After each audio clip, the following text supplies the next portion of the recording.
What's up, everybody, and welcome to a brand new episode of The Geek, because he does that forever sometimes. Buddies!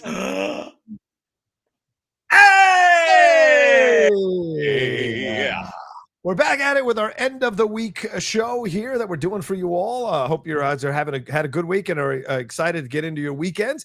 But we are back with a brand new episode of the Geek Buddies. Unfortunately, Michael Vogel cannot join us today because he is traveling for his new job, and so he was not able to make it for this conversation. But we will definitely have his thoughts. I will relay his thoughts to you all when we get to Peacemaker, the Peacemaker spoiler review that we got going on later on in the show. But let's introduce ourselves first. I am John Rocha, writer, producer, and host here on the Geek Buddies. And this is Shannon McClung. I'm an animation writer and a television actor where you can see me on the Emmy Award-winning series The Pit on HBO Max. And it's coming to TNT this fall in preparation for season 2. How can that work? Are they going to cut out the flowery language, shall we say? I think the language is less of an issue than the graphic nature of some of the surgeries. Well, fair. Yeah. I think the editors probably have a arduous task in front of them. Yeah. I think so too. But we'll see.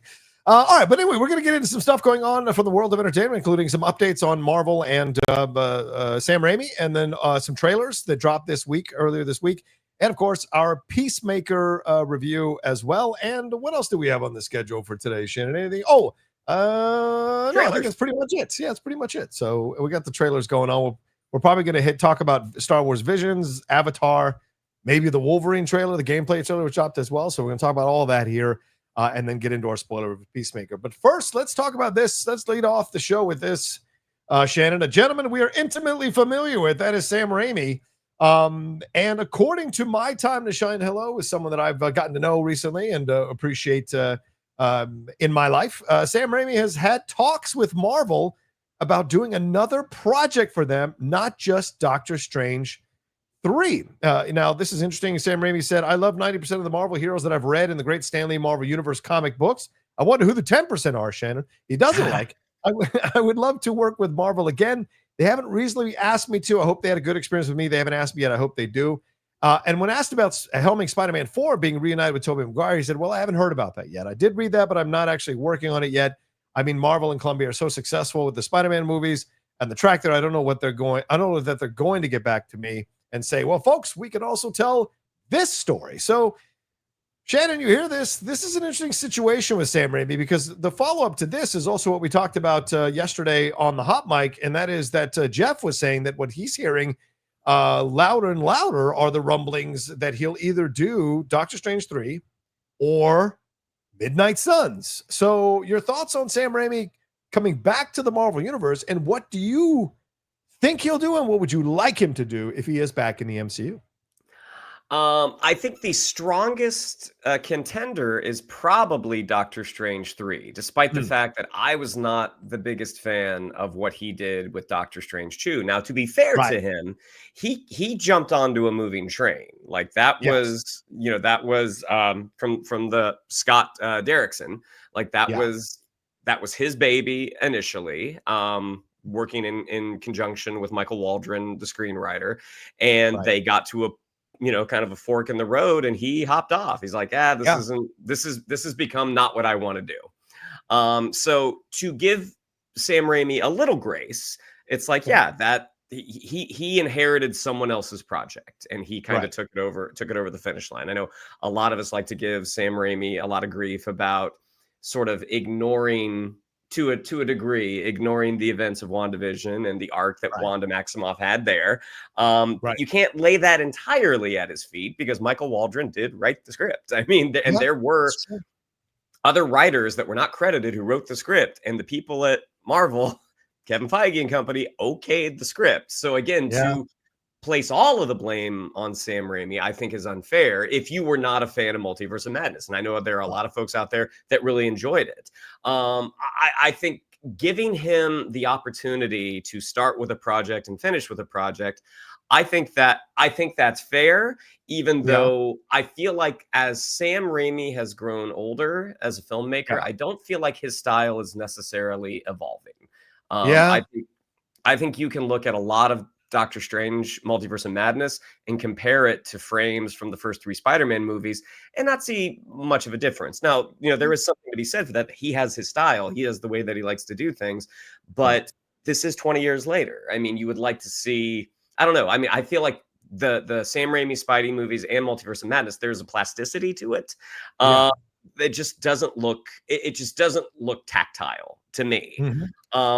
I think the idea of him tackling Midnight Suns, I mean, that seems like a really strong contender, having sort of that supernatural vibe that he certainly addresses with a lot of his former projects. And in terms of Spider-Man 4, like, I don't, obviously you and Jeff would know better than I would. I don't have my ear to the ground in those circles, but I don't know what Sony gets from that. Like, they've got Tom Holland for the rest of his contract on with the MCU. They decide to do more Peter Parker after that.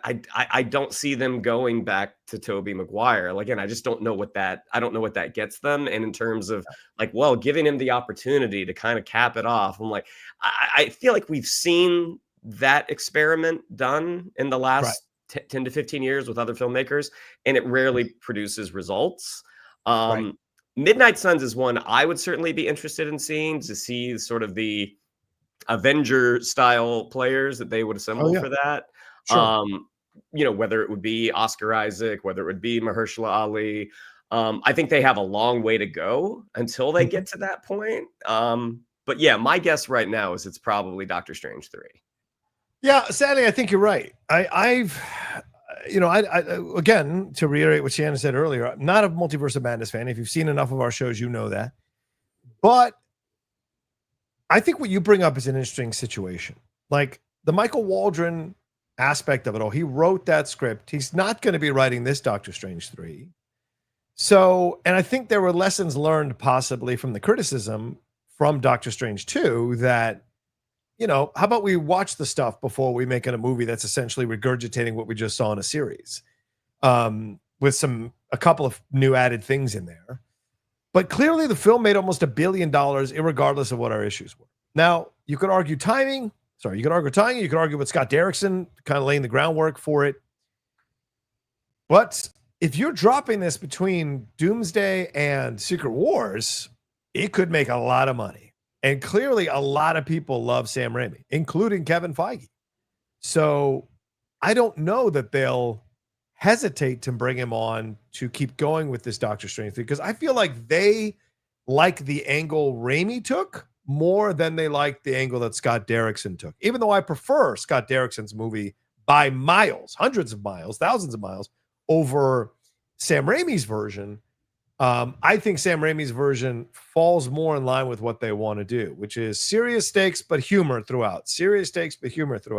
And some inventive moments. I'm not going to deny the battle with the musical notes and stuff. That was incredible, right? That one of the standout sequences of the movie. The visuals of the movie are stunning in a lot of ways. So there's a lot that he brings to the table if you were going to go with Sam Raimi for Doctor Strange 3, which I think they're going to do. It seems more, like you said, seems more realistic. That being said, I don't think it's out of the realm of possibility that he could dive into Spider-Man 4. A lot of people feel now, kind of like the Hayden Christensen thing, where they felt he was unfairly vilified and he was unfairly blamed for this stuff. And so they feel like he could get another shot to show what he can do with Spider-Man again after all these years later, because everyone was really happy to see Tobey back. So Sam and Tobey reuniting to maybe do some of the ideas he had for a fourth movie could be interesting. I don't know if you want to take that chance, but I wouldn't be surprised if that pops up on the radar. And that's probably more a Fox. Well, no, I guess it's all under the umbrella, right? So, or Sony rather. I mean, it would probably be kind of sharing the situation with Sony a little bit, but it could still be MCU. The Midnight Suns is the one. Oh, sorry. Go ahead. Good. No. Finish your point. I'm sorry. Well, listen, the Midnight Suns one is the least. The one I least desire to see from him is a Midnight Suns. Okay, Midnight Suns is dark, edgy, brutal at times, R-rated, and I don't want to see Dutch angles and Bruce Campbell and off-color jokes in Midnight Suns. I want to see balls to the wall, badassery with all of these guys, all these people, and I don't want little jokes throughout. You know what I'm saying? I don't want him being Bruce Campbell as a fucking hot dog vendor. I don't want that in Midnight Suns. And so, me personally, so that's the way I look at things. So, go ahead, Shannon. Sorry. Well, to the financials that you were talking about, yeah. In terms of like just production timing, I don't know how Doctor Strange 3 happens and is released in between Secret Wars and Doomsday. Like, it seems like the window for that, again, just in terms of how long it takes to put these movies together, it seems like the window for that is probably closing.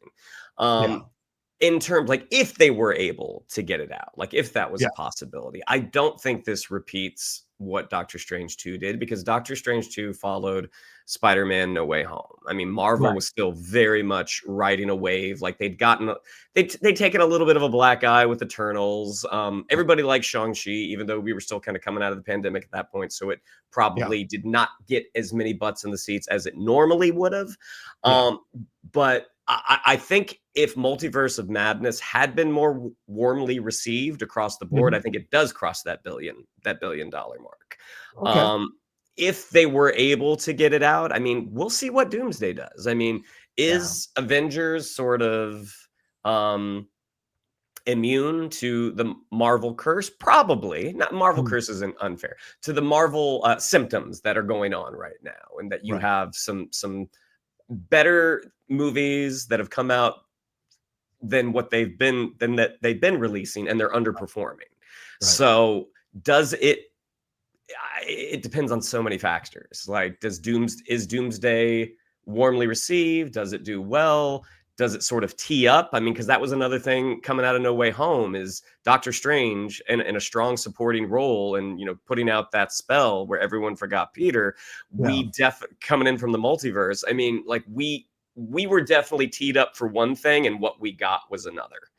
So there are so many outside factors. In terms of Midnight Suns and Sam Raimi's appropriateness, I wouldn't disagree with you. I mean, I think Sam Raimi's style has not evolved that much, and I think they need to I think Marvel needs to figure out what they're doing with the more supernatural aspects of the MCU going into the next phase.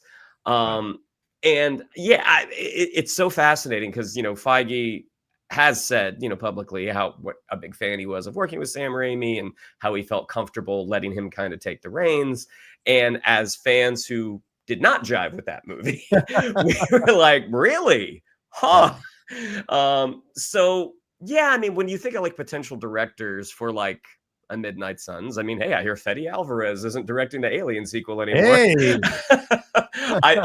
I like that idea, but again, it'll be interesting to see when/if Midnight Suns comes and how soon, because my guess is that you would want to get your Blade movie out first, before, presuming that he would be a part of it.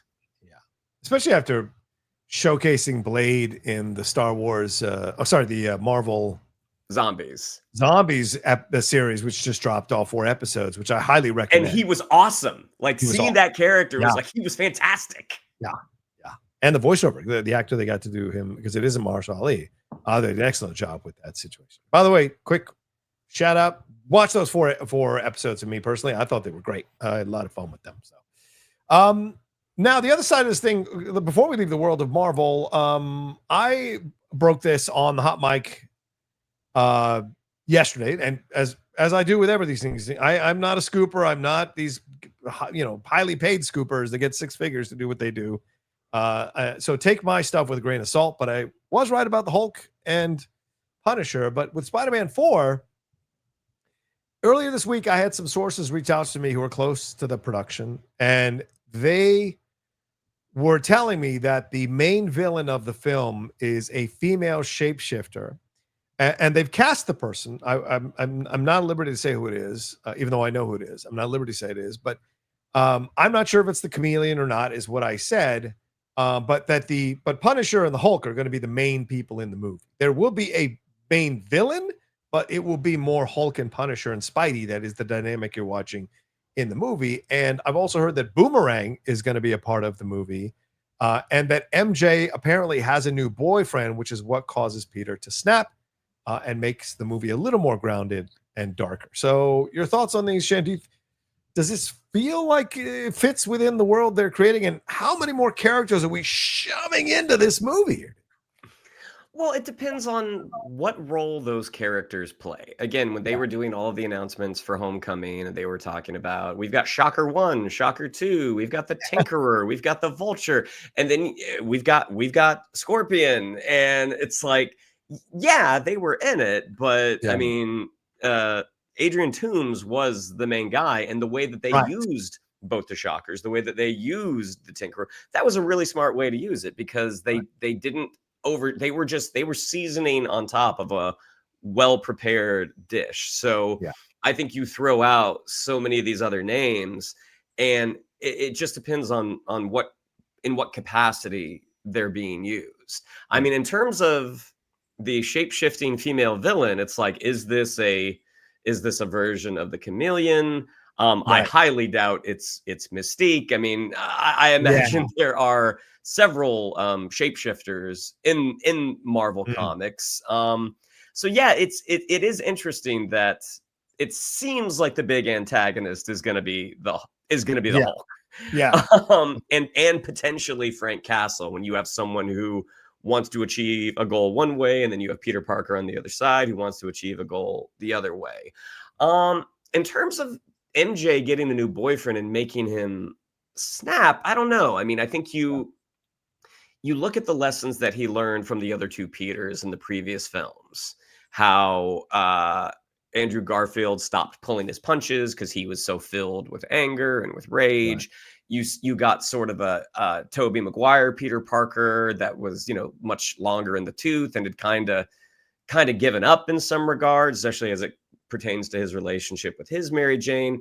So I think the idea that Zendaya would have a new boyfriend in this, I think that's very, very likely. As to what effect it has on Peter, I don't know.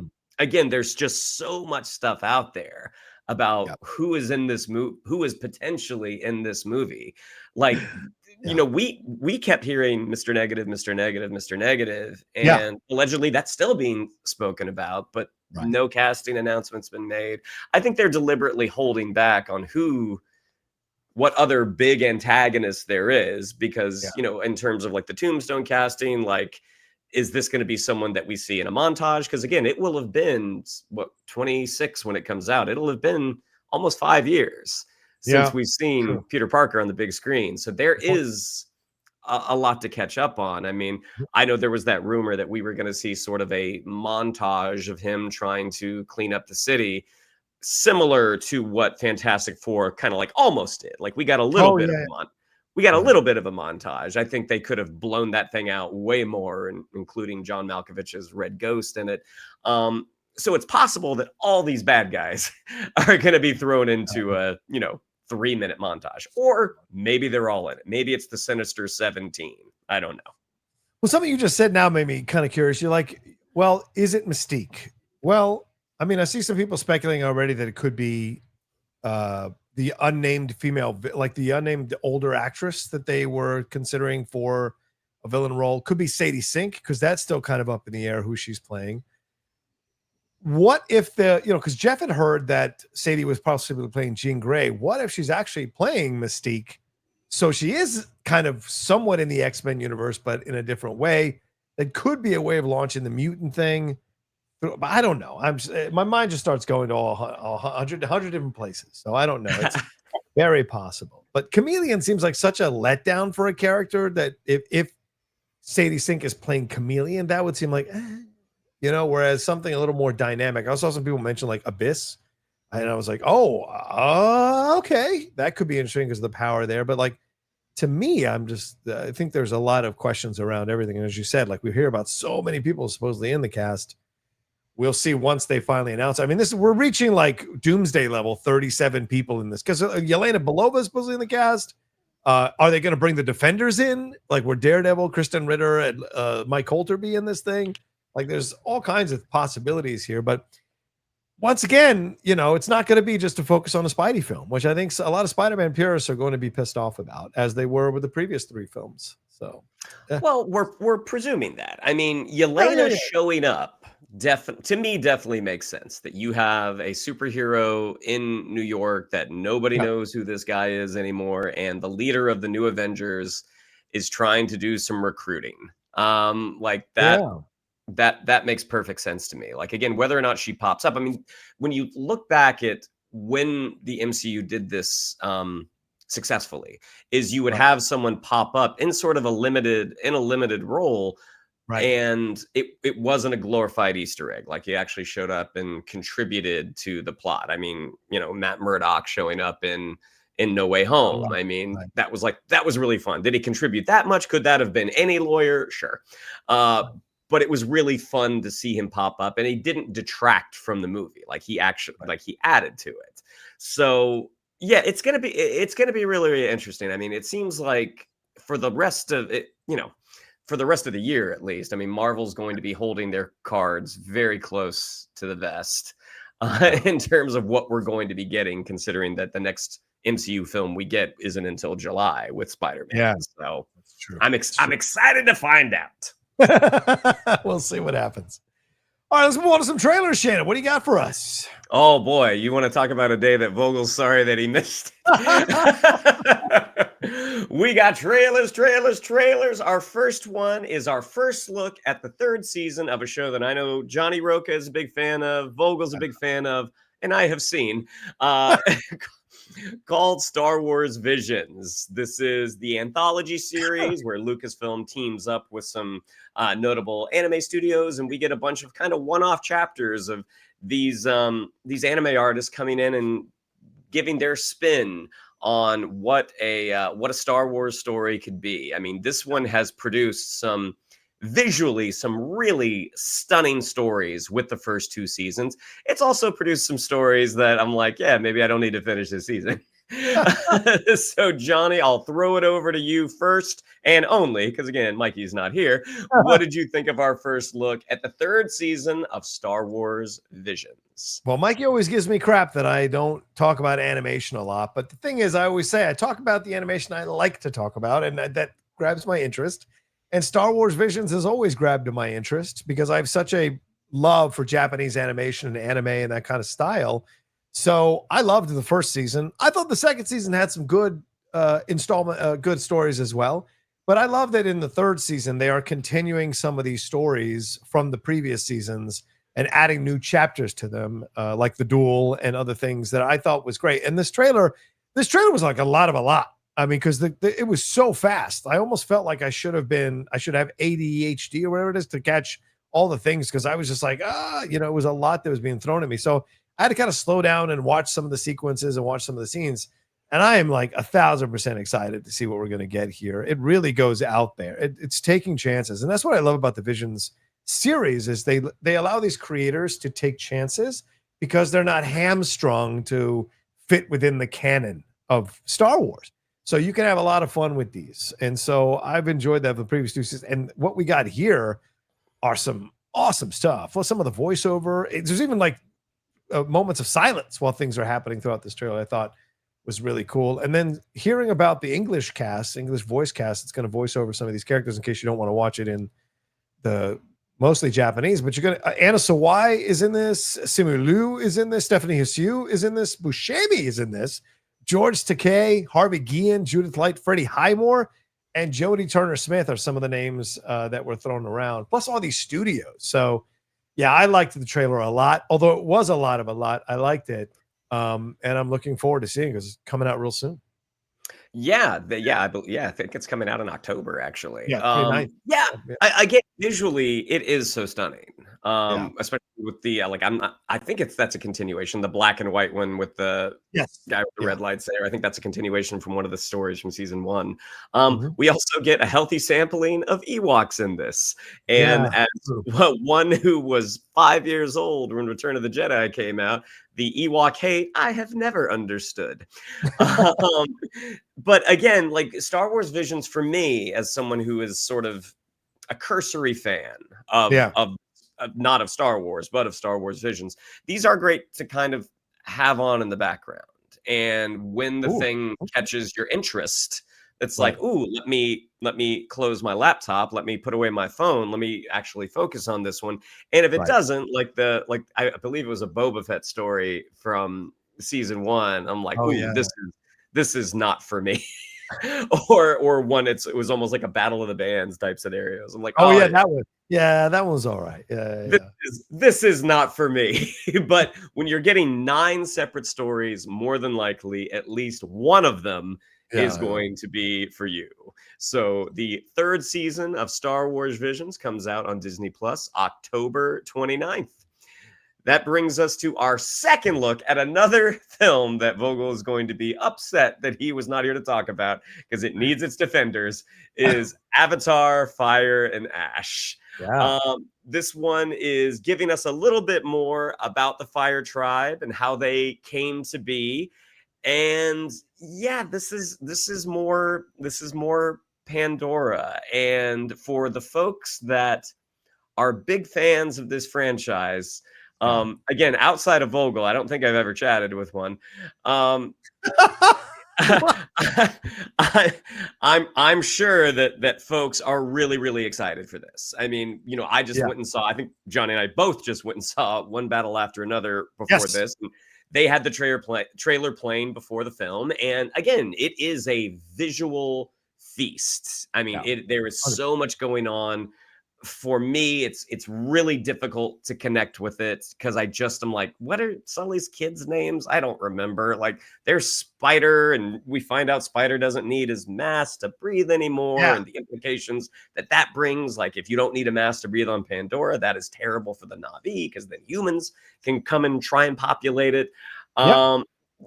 This was a visually stunning trailer with a story that isn't really hooking me yet, but I'll throw it over to Johnny. What did you think of our second look at Avatar, Fire and Ash? Yeah, I have to say I like the trailer a lot. This is probably I like this trailer better than the previous one, because we got more with the Ash tribe, and we hear about how they came to worship fire, which was basically fire destroyed them, and instead of hating fire, they saw fire as a true god. Because the god they prayed to on Pandora was Ilwin did not show up.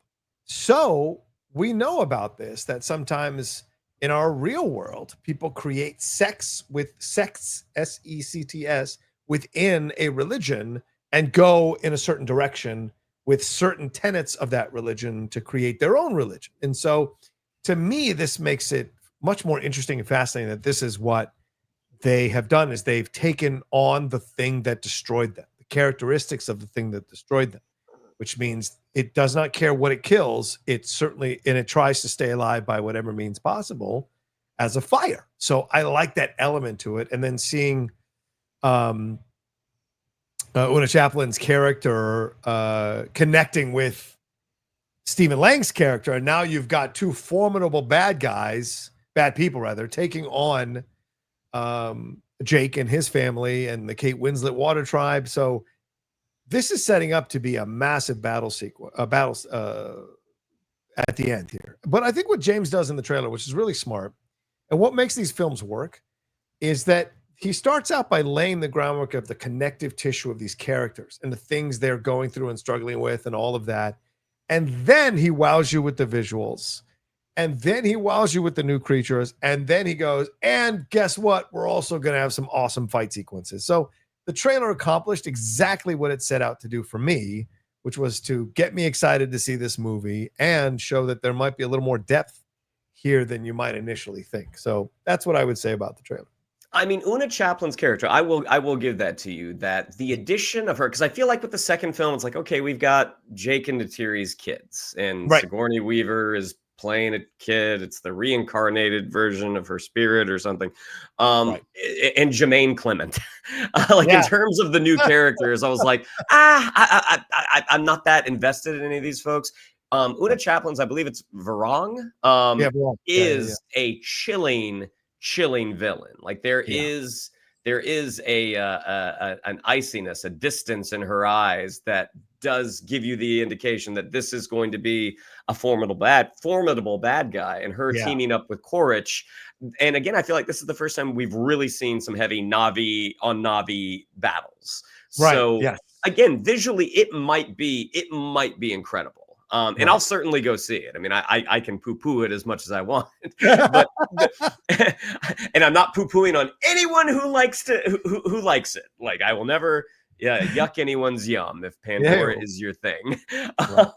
I saw the second one twice, so more than likely I'll see this one twice. But Avatar: Fire and Ash comes out, I think it's December 19th. And that brings us to our last trailer, a trailer that on our most recent live episode, a lot of folks were asking if we had watched it, and John and Mike hadn't seen it yet. It's the trailer for the Insomniac Wolverine game. Yeah.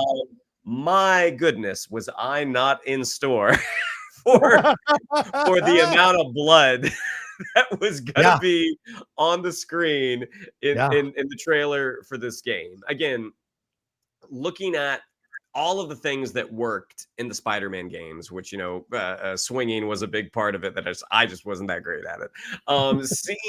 Seeing what they're able to take from that and put that in the world of Wolverine, where we get to see updated versions. I think that's Omega Red. We get to see a version of Mystique that apparently people had an issue with. I'm like, actually, Blue. What do you want?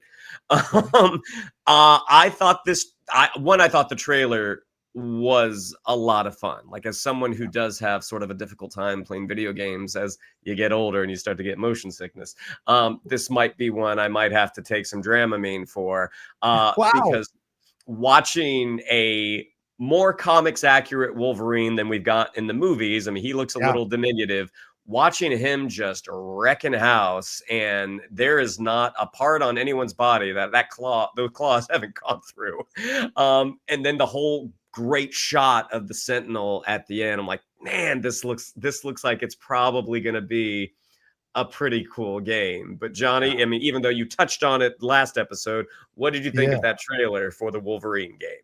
Well, I went back and rewatched it a couple of times, and there's a lot to grasp in this trailer that's exciting.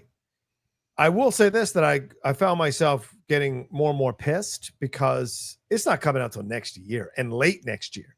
Like, why the fuck would you show a trailer like this a year from now, you bastards? Because, as someone who just enjoyed killing a bunch of people in Ghost of Tsushima, the fact you can show me a game from the Spider-Man people that I will get to use my claws as arguably my favorite character in the Marvel Universe and slice up people.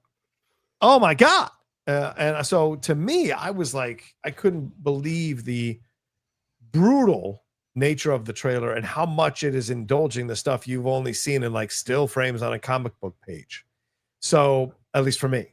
So for me, this gets me really excited to see more, because I didn't watch a lot of the X-Men animated show. I watched enough to get me to have a good knowledge of what we were going to get when we watched X-Men 97.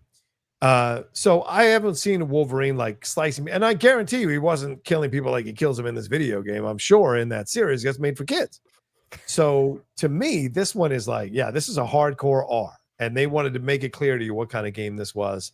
And I think they accomplished it, and it looks stunning. The visuals of the animation there, and also the mission aspects that they're teasing, and what he's trying to figure out, I think are pretty awesome. And I thought the voiceover work was excellent as well to capture what we've seen, what I've heard in my head when I read the comic books. Yeah, the voice was really, really interesting. You had mentioned before in the last episode that it's Liam McIntyre from the Spartacus series, the second actor to play Spartacus.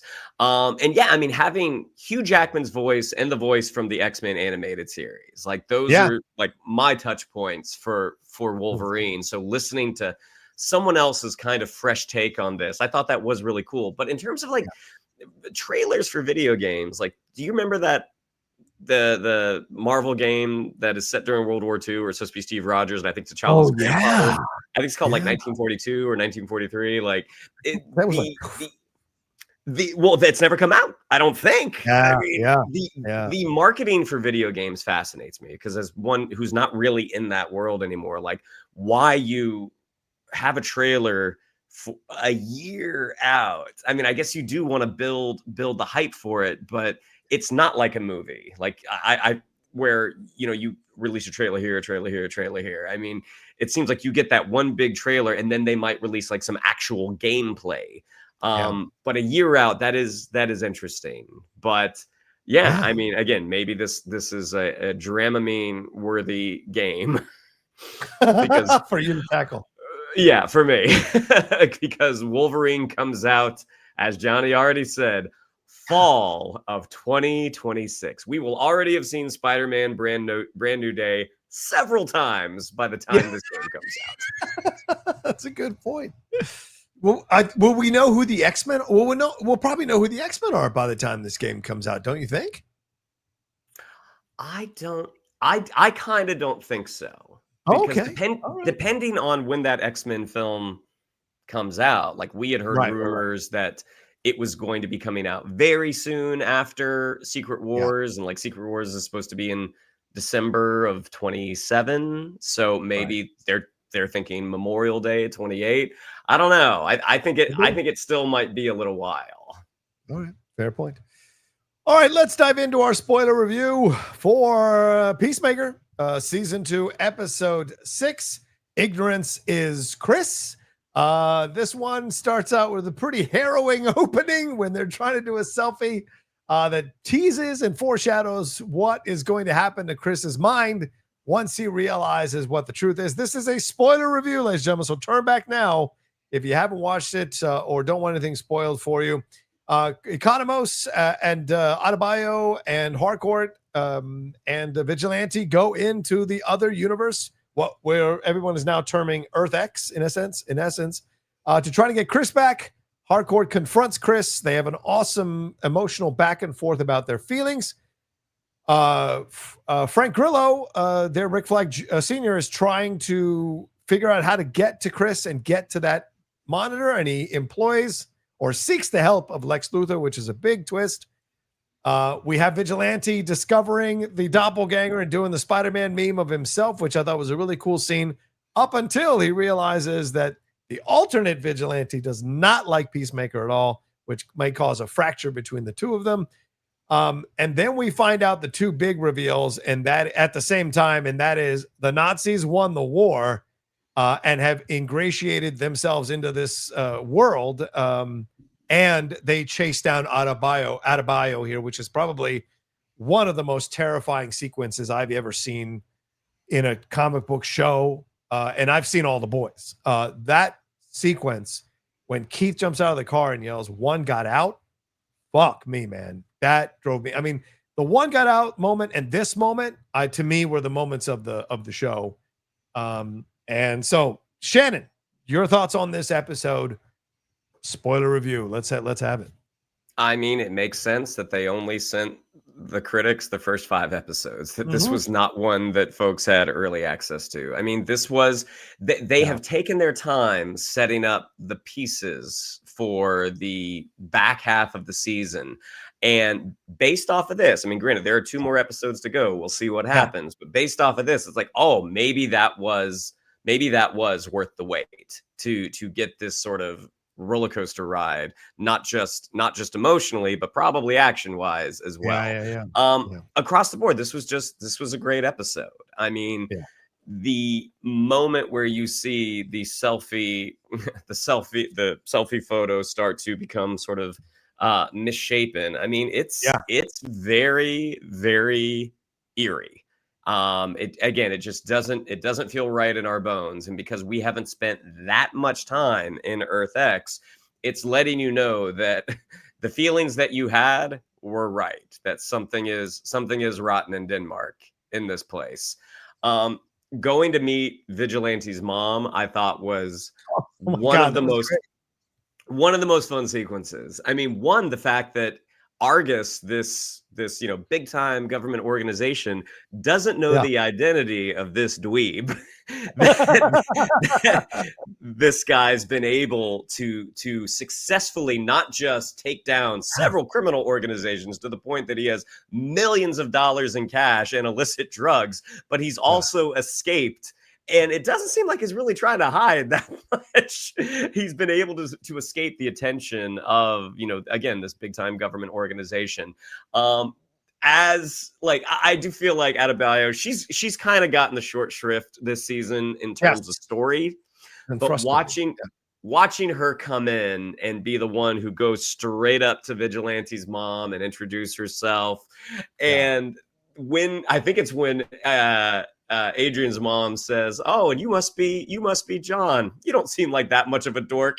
And the reaction on her, like, that's one of those just authentic reactions that makes our heart smile. And the mom, you see where Adrian Chase came from. From someone who cannot take a hint, despite the fact that you are saying it to their face, like, "Mom, we're going into my secret room." Mom, how many times has Adrian been told to shut up this season? And he has not. And we see where he gets it from. The whole sequence of them, getting bricks of cocaine exploded all over them. Again, that's just funny. That's when, for me, the James Gunn humor really works. I'm like, this is very, very funny. And maybe we look at some of the jokes that haven't necessarily landed throughout the season, and it wasn't always James Gunn directing it. It's like, maybe he does need to be at the helm to have the most success with his humor. I mean, you can certainly watch Guardians 2 and be like, "Whoa, that joke did not work." But it seems like James Gunn knows how to direct James Gunn's humor. This was just an exciting episode. And even though we had a really strong indication of where this was going, the dread that built up to it was just so harrowing. And you have a truly heartfelt scene between John Cena and Jennifer Holland, where again, a lot of us have had those conversations with someone that we have feelings for, who that may or may not be reciprocated, or may or not be reciprocated in a healthy way. So just watching everything together was, I thought this was a really, really great episode. And we were so sure we were going to get a Superman cameo, and we still might. That's still possible. But way to subvert expectations. Like, nope, you're not getting Superman. You're getting the baddie. Yeah. Well, I liked this episode a lot. I really enjoyed it. It was only like 36 minutes, something like that. So the fact that they packed so much into these 36 minutes, I really liked. And I like the construction of the episode. As you said, they led with a lot of humor. But underneath, if you had been paying attention to the season, you're just like, when is this going to pop off? Well, Keith almost catches them, and Harcourt has to lie about having to took a massive dump there that stinks. Like, just that sequence was like, what the hell? And the snow globe being what it represented just randomly, I thought that was a nice little moment. And then him driving her in, her noticing, and as she looks around, you can see that she's clocking it as well, because she's a good agent. That's something that would stick out to her, right? And confronts Chris about it, and Chris is like, what the fuck? And then that leads to their conversation about themselves. I thought all of that worked so well, because it gets us in a place of feeling a little bit comfortable with the set and amused because of the jokes, especially with Vigilante and the Spider-Man meme stuff. But when Adebayo is like, "I'm going to go take a walk," I was like, oh, fuck, no. Like, that's all I thought. And it was worse than anything I had imagined, because I think it plays to that universal thing that a lot of people feel. That people of color feel, and black people feel in certain moments, that there are people who immediately when they see you have ideas about you before they've even met you, talked to you, whatever.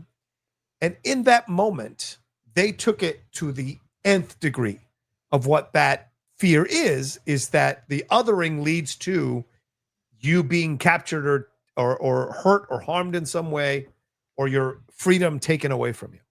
And certainly that's something a lot of people have been experiencing in our world right now, in our country right now. And so there's elements, and have been doing it honestly in our country for centuries. And there's that element there that came through that paired with that reveal of the Nazi symbol that fucking just floored me, dude. So I was blown away by that. Well, and part yeah, of the thing, especially like with David Denman's character, like yeah, our exposure to Keith for the first 5 episodes of this show is like, man, this is a good guy. Like, he's a look at good guy. what a good older brother he is. Look at how much he genuinely cares about Right. Chris. And Worries to about it. see that switch flip, to Yep. see the 180-degree switch, and something some folks have mentioned in the comments, the first time Peacemaker took a ride through town, and he was on the peace cycle, Yeah. and how it was just like, the Beatles, like everyone's losing their minds. And there was a lot of theorizing that like they're scared that he might, shoot them if like Yeah. if we don't applaud. And as Harcourt is clocking everyone, you did get that sense that Yeah. this is not the perfect world that it looked like when Chris was in his Peacemaker getup and driving through, because Keith was not in his hero getup. He's in a pickup truck. So fascinating to pick up on that stuff. Yeah. Good point, man. Good point. Well, let's get into the specific moments of the show here. Let's talk about this scene, Shannon, as you alluded to. I mean, there was a lot of emotions that went on in this scene between Peacemaker and the actual Harcourt from his universe. Him, still holding on to the narrative that she turned on him, and her having to explain what happened, and her being mad at him that he would even think that about her. And then the confrontation about what happened that night, which is to her is like, God, we have to keep talking about that night. And he's right to ask about it because it meant something to him. She is trying to blow it off because she's not ready to deal with what it means, but he's going to keep asking about it. And then the Rick Flag stuff we get addressed, which is really interesting. Her relationship with him, and she says, yeah, like he had a girlfriend, and I was doing something with him I probably shouldn't have been doing, so I don't feel good about myself on that. And then her knowing that he loves her, like, of course, women know. They always know. They can tell. We're idiots. They can tell. And so she says it like so matter of factly. And then when he asks her, like, why don't you tell your feelings? This is for people who've done therapy, this is a really mentally healthy exchange. And she says, it's not that I don't want you. Well, she in essence says, it's not that I don't want you. It's that I'm fucked up and I'm not ready right now to be loved because I don't know what the hell that means. And you can want to love that person, but that person is telling you they're not in that place to be loved. No matter how much you love them, if they're not ready to receive your love, that love is not going to be necessarily leading to a positive experience. It can, but it doesn't necessarily mean that way. And I thought that was a really fascinating thing. And just before they were going to get deeper, Shannon, everything pops off. She's cleared of drugs, and then the original Harcourt or the Harcourt of that universe confronts her or whatever. So what did you think of that sequence and that scene, that back and forth between these two? I mean, again, really great writing here, in that Peacemaker especially, are coming in with a narrative already established in his head, because on the surface, that's what it looked like. It did look like you betrayed me. He didn't know that Bordeaux is a cyborg and was ready to, shoot him in the head. And his whole thing, like someone had talked about how much she loved Rick Flag, and I'm like, did she? I mean, I don't the think way she that did. I think he loved her. I don't think she loved him. The way she talked about it with Frank Grillo in last episode, he's just like, she said, your son loved a lot of women. And so it sounded like he was a bit of a, Lothario. And maybe he loved Harcourt the most. We don't know.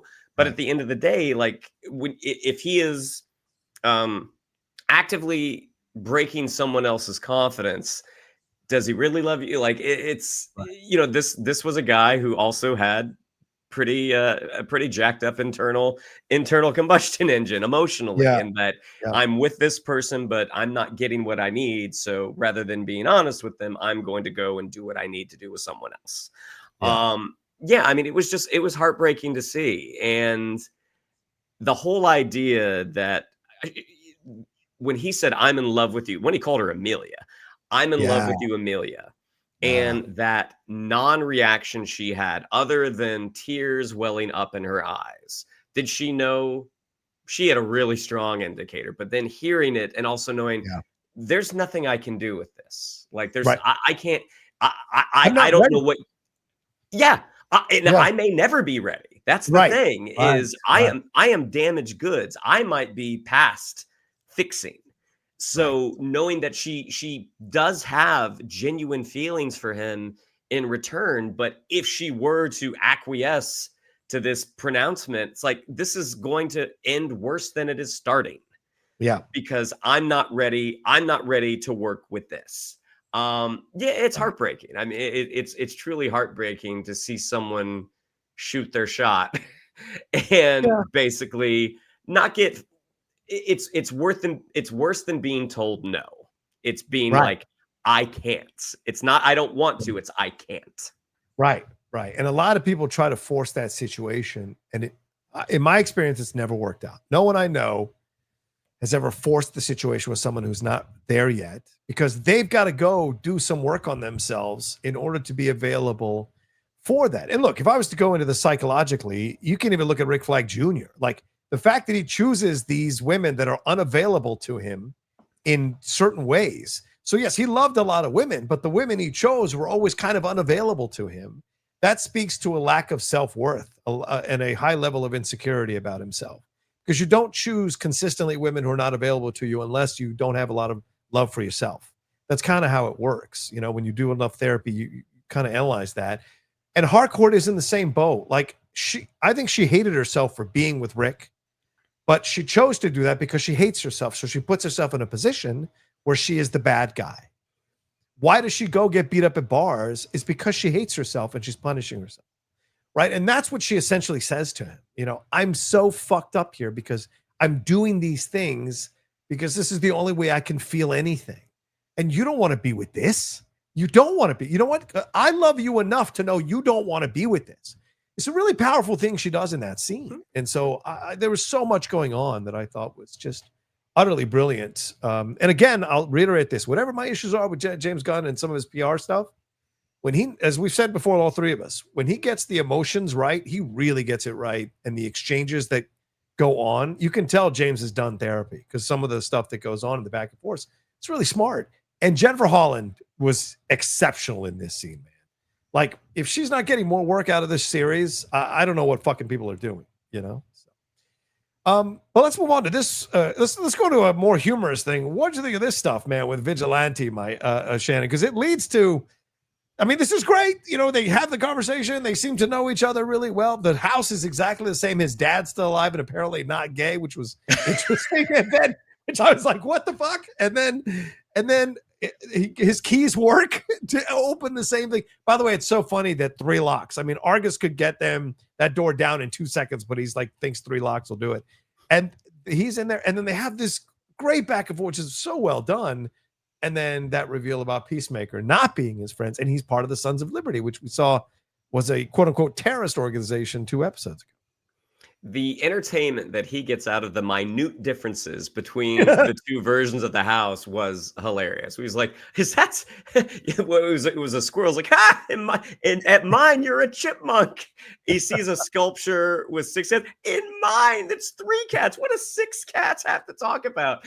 Again, Freddie Stroma does a really, really great job in this. And then the moment where I mean, yeah, I definitely thought the dad joke was really funny. Hey, my dad's not gay in this world.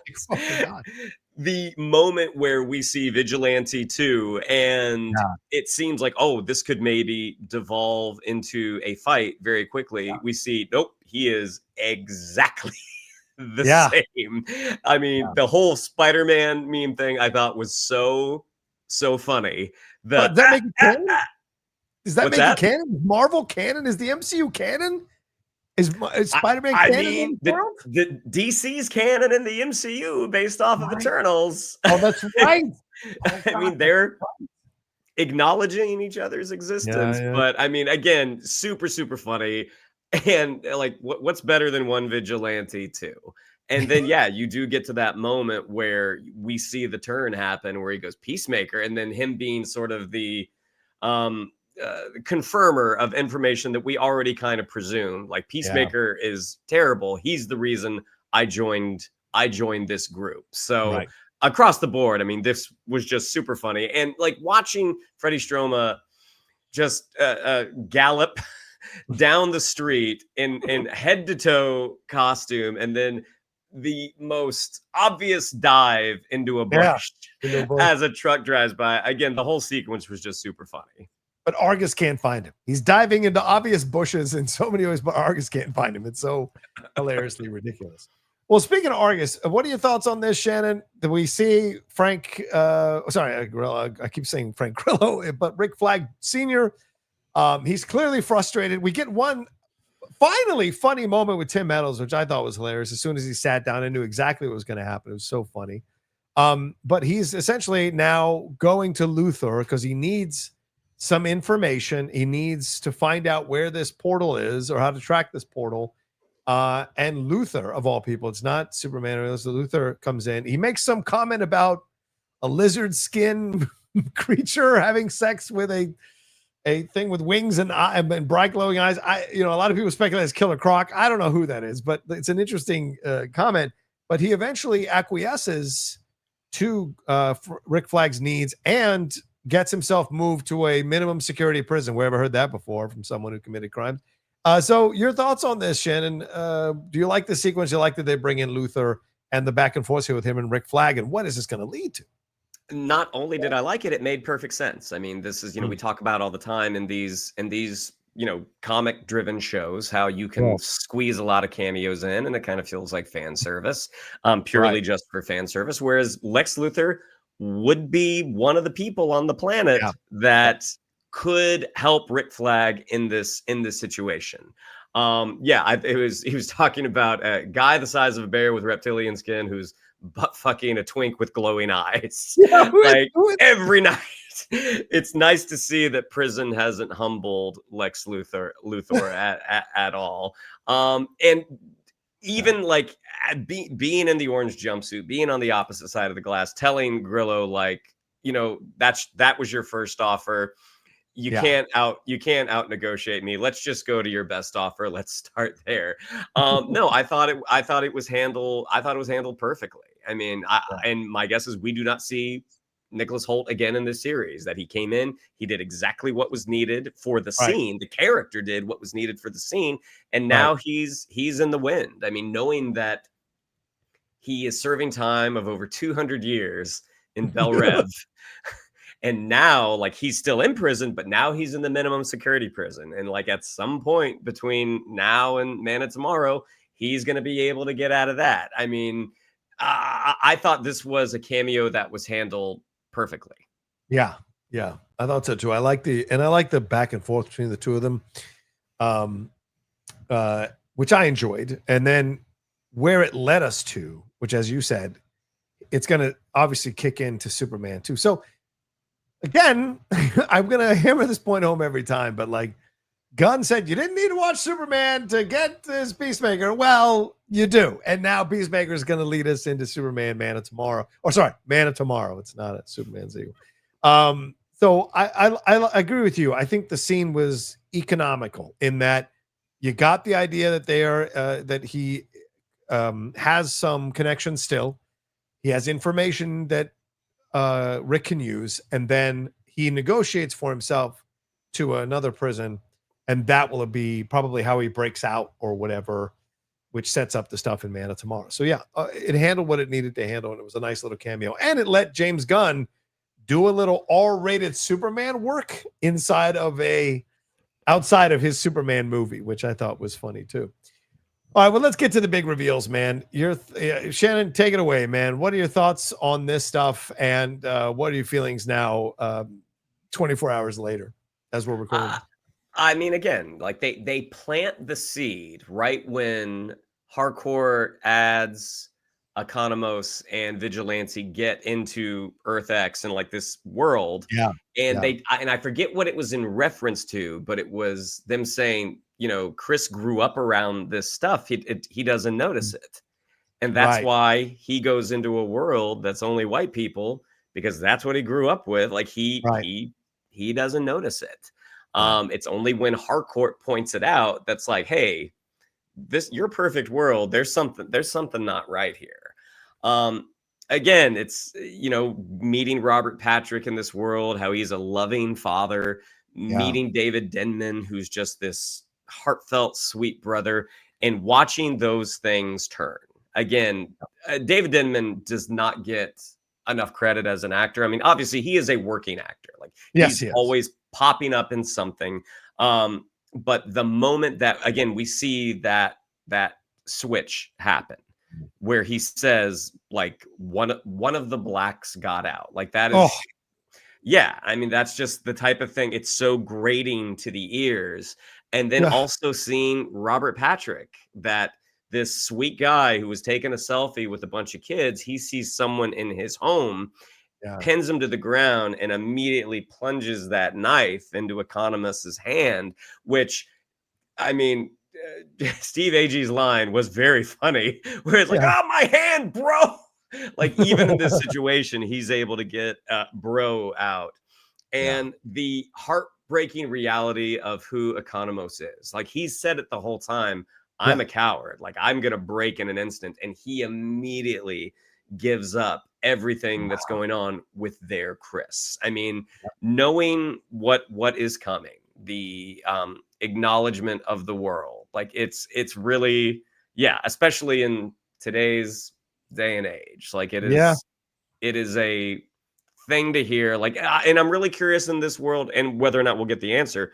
Did Germany win, Yes. or did the US never hop on the Allies side? Oh no. Was I it think was it if this is it, Germany won. If this is basically Germany won is what it seems like, and they just kind of transferred their ideology onto all the world because they've conquered all the world. And I think this is such and I love this what you bring up about Robert Patrick and David Denman as actors playing these characters. You're supposed to like them. James writes them this way because the reveal is supposed to stun you. Why? Because if you're caught up in this nonsense narrative that racists are just these like mustache twirling angry guys all the time, with they're this thing, there's like constantly kill them all. They're not. The most insidious racists are the ones who are just like matter of fact about it and love their children and are great husbands or great dads and are great brothers and are great sisters. That's the scary part of racism, is that it can be someone who is just seems really nice. And then that switch turns. We've seen so many videos, Shannon, over the last few years of people who seem like normal, everyday people going to the store who flip the fuck out and launch into these insane racist tirades at people and are caught on camera doing so. And they look like normal people until boom, they explode. And they're not dressed like crazy or anything. They don't, it's different. So that's what I loved about this, is that he made you care about these people. And now, and listen, you got to throw alternate hardcore in there as well. She is also clearly a racist. So what's that going to do to Chris when Chris is the one who is like with her? And someone brought up in a review, and I think in Vulture, they said, like, are we even going to explore the sexual dynamics of him pretending to be someone else in order to have sex with her? And I was like, oh shit, that's Revenge of the Nerds territory. I don't know if we're going to go in that, have that conversation, but that's going to be interesting when she also reveals herself to be racist. Chris is thought he could have this love affair with her, and she's this. How much of a mind fuck is that going to be to Chris? So there's a lot to see that's coming next episode that Chris is going to be like, his mind is going to melt as well, as I said at the beginning of this review. I mean, with a reveal like this, I mean, they are presenting a lot of questions, and whether or not those questions will be answered, that's something else. Like, my whole thing about, like, did the U.S. even fight in World War II? What, like, was the U.S. on Germany's side from the beginning? This is a nation that had a history of slavery. So maybe the fight was not the U.S. being defeated. Maybe it was the U.S. teaming up with Germany from the beginning. Right. Good point. Oh, so yeah, I mean, that's the type of thing. Like, again, I'll be interested to see whether all of this stuff is answered. But even Harcourt being like racist, like, if this is the flag post World War II, Harcourt was born into this. Like, and it's the thing with Chris saying this is what they always knew. Yeah, so that's a good point. it's they're putting up a lot of interesting theories. And again, I wonder how much will actually get answered. Right, because we as the viewer want to vilify them. But if this is all they've ever known, are they really doing something wrong? Can you vilify them as if they know they're doing something wrong? It's a great challenge for the viewer. That's a good point you bring up, Shannon, 100%. But the other harrowing part of this is, where did the blacks get out from? Where are they storing the blacks? Where are the blacks at? That's the fucking scary part. And are we going to see that? And by the way, Danielle Brooks acted that sequence so fucking well, man. So it was terrifying. Yeah, horrifying. Yeah. After the episodes, I just paused it and sat there for like 10 minutes, man, because that is just, it's so painful. And I wonder, how many black people in our world live with that fear all the time. Sure. So it's just there is a very disturbing visual, and it is usually saved for supernatural horror movies when you see people running across their lawns trying to get someone. And normally it's like they're vampires or they're zombies. To know that these are just people, and they are viewing Adebayo, someone that the audience has a deep affection for. They're viewing her as the thing, I got to come and get you. Like, there's something so much scarier about a normal looking person doing this versus a monster. Yep. Which is the whole point, I think, the Gunn is trying to make. And God love him for doing so, because so many people want to bend the knee. He is putting it out there in entertainment, just like Andor did. And so he deserves all kinds of credit for that. All right, well, there's our review for... Let's end on a positive. Well, the episode didn't end on a positive. Ignorance is Chris. Well, here's the positive. This is probably the best episode of the season so far, and I thought it was absolutely very enjoyable, well-written, well-constructed. The humor worked, and the serious moments delivered the bang that he was hoping. And the fact that we all knew it was coming and still were devastated by the reveal, I think speaks volumes to how artistically and creatively intelligent they were in laying it out this way. And James Gunn wasn't laying it out this way. So, all right. Well, there's also, and by the way, Michael loved the episode. He wanted me to say that on the show. He loved it. He dug it. He thought it was great. So just letting you guys know that. We'll talk about it more, I guess, next week sometime. But thank you all so much for joining us for this episode of the Geek Buddies. We hope we entertained you and you had some fun with us. Shannon, what do we have to tell these fine people? Yes, if you'd like to follow us on social media, on Twitter, it's @geek_buddies. On Instagram, at @the_geek_buddies. If you'd like to follow me on social media, on Twitter, it's @Shannon_McClung. On Instagram, at Shannon the Geek Buddy. If you would like to follow the absent Mr. Vogel, it is @MKToon. If you would like to follow the always present Mr. Rocha, it is @The Rocha Says. And please, thank you all so much. We appreciate it madly. Do all of that. Remember to subscribe to us on the podcast. Platforms wherever you download podcasts, and let us know what you thought about all the topics we talked about here: the trailers, the Sam Raimi stuff, the Marvel stuff, Spider-Man Brand New Day, shape-shifting villains, and your reactions to the Peacemaker episode. What do you think is going to happen? What do you think about how the episode was presented? And what are your theories? Let's hear it all down there in the comment section below. Please remember to subscribe and hit that bell button as well for the channel. All right, take care of yourselves. Be well. And we'll talk to you next time with another brand new episode here of the Geek Buddies.